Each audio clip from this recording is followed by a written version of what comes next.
this game. Hi, Dylan. How are you? Hi, April. I'm doing pretty well. Thanks for having me. So, can you tell us a little bit about yourself and give the audience a brief introduction to Peglin? Yeah, my name's Dylan. I've been working in games for about 10 years now, kind of including my stint at university there.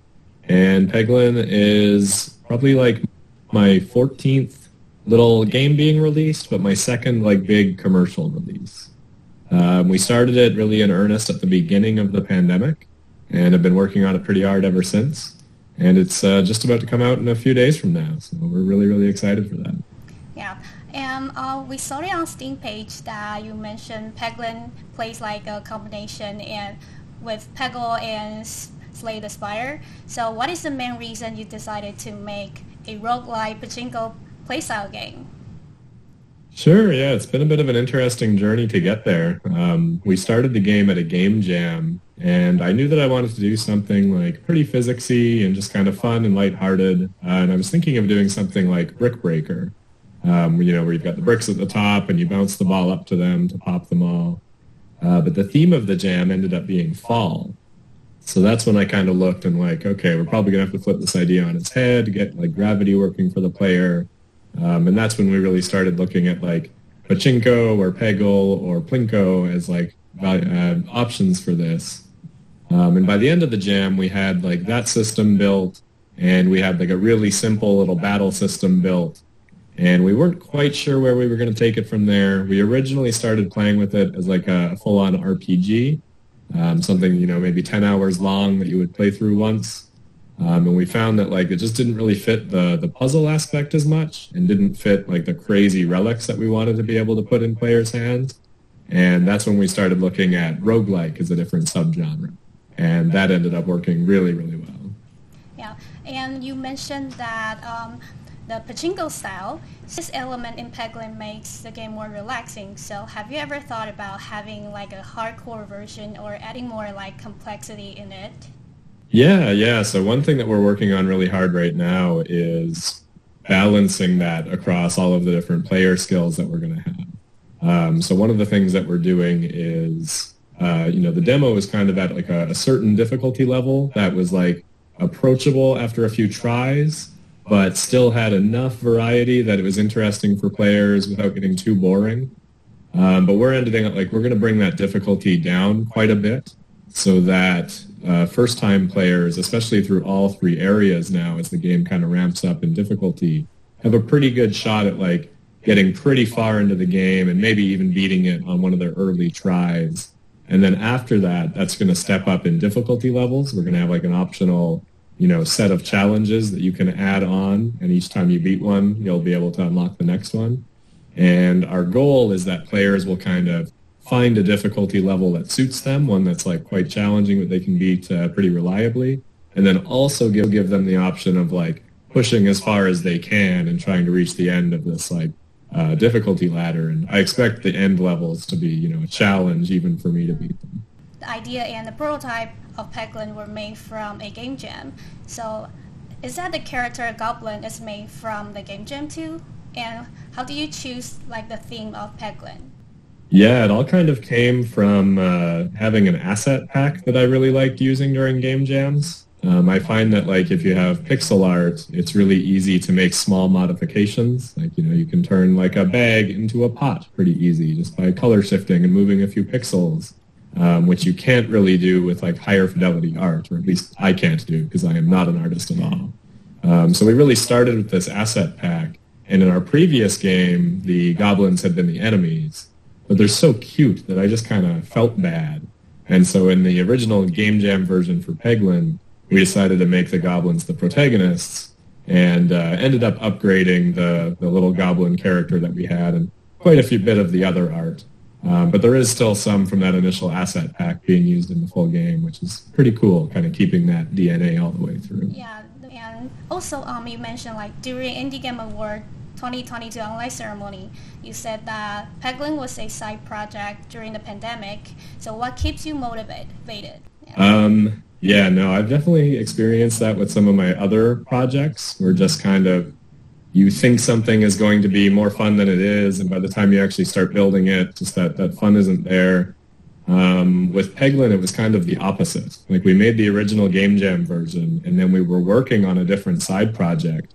And it was kind of doom and gloomy. It was like set in outer space, and you're all alone, and you're like traveling from planet to planet. And even though the gameplay was kind of lighthearted, the actual just kind of environment that it took place in was so isolating.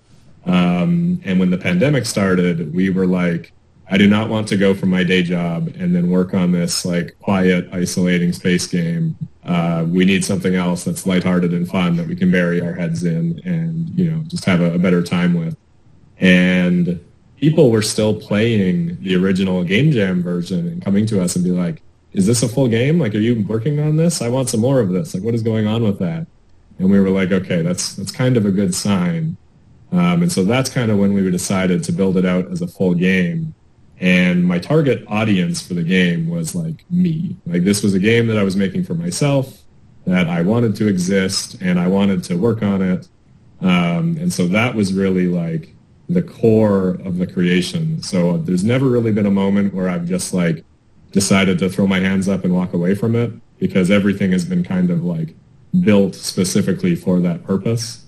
We'll see if that changes once we hit early access and then, you know, all the feedback starts pouring in. But I'm not really too worried about that because we've already had lots and lots of demo players, which has been awesome. Yeah, the feedbacks will be great. Don't worry about it. And, yes, thank you. Can you tell us, like, what is the hardest part when you're developing Peglin? I think the toughest part has been the transition from making it a Game Jam game to making it a full game. When something is a Game Jam game, you kind of release it with no guarantees, and you can just do whatever you want and hack it in super quickly, and just, you know, the game is the game, and if it doesn't work on Mac or on a certain configuration, you just kind of shrug and say, you know, I've worked on this for 2 days, so that's expected.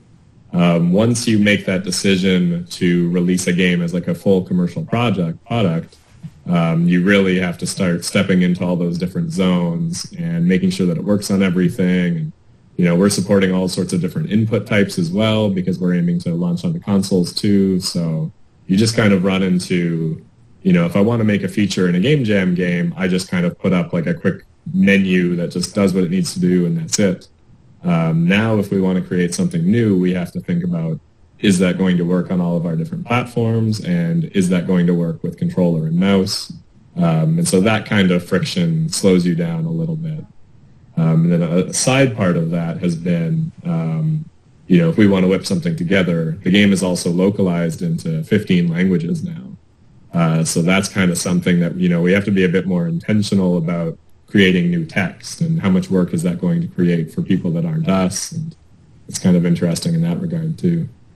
What is the turning point that you want to put like your full intentions in Peglin? That definitely happened around August of last year. My goal had been kind of like I'd been working at a full-time game development job as well, and I'd always wanted to be doing my own thing. I'd been indie before that, and my goal was to work until I'd saved up enough to try and go indie again. And I was working there, and, you know, I was saying to myself, if one of my games on Steam crosses like 8,000 wish lists, that's when I'll put my notice in, and that's when I'll be able to leave. And we were featured by the Penny Arcade Expo in one of their indie showcases, and I think we got something like 7,000 wish lists overnight, putting us to a total of like 11,000. And that was the moment where I was like, okay, it's time to go full-time on this game, and we're just going to try it out and see what we can do. That's a lot. So would you say that this is like a most rewarding thing when developing the game? I think like the most rewarding thing for us so far, and it's been tricky compared to other games because of the pandemic, is when you see somebody playing your game and just see like their face light up, or you just see them like smile at something that you've made. And, you know, normally you can take the game to shows and you can play it with people and you can see them do that there.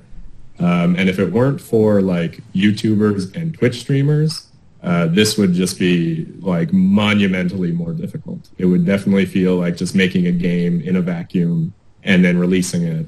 But with all of our community available on Discord now and all of these people playing the game and recording themselves playing the game, we definitely still get those like moments where somebody realizes something that's happened and they just start laughing. Like one of the biggest moments is the first slime boss that you can fight in the current demo. When it gets close enough, it gobbles up Peglin, and now you're floating inside. And so often when people see that for the first time, they just kind of laugh in disbelief. It's like, I haven't seen a boss do this to me in a game before. Like, what is happening here? And yeah, that's the most rewarding part for us, for sure.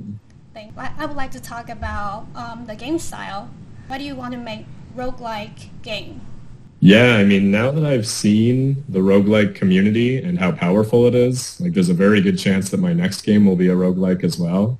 As I mentioned earlier, like originally we set out to make like an RPG. Like my favorite genre to play has always been like RPGs, like Chrono Trigger, Star Ocean. Always wanted to make more games like that.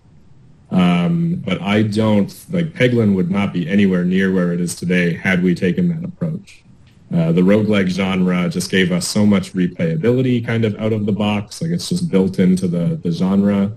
It gave us a lot of really good games to look at for inspiration.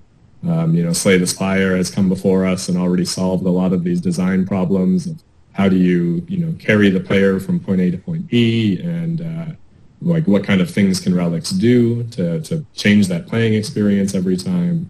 And then the roguelike like streaming ecosystem is just awesome. Like these streamers are always looking for new games, even though these games are so replayable.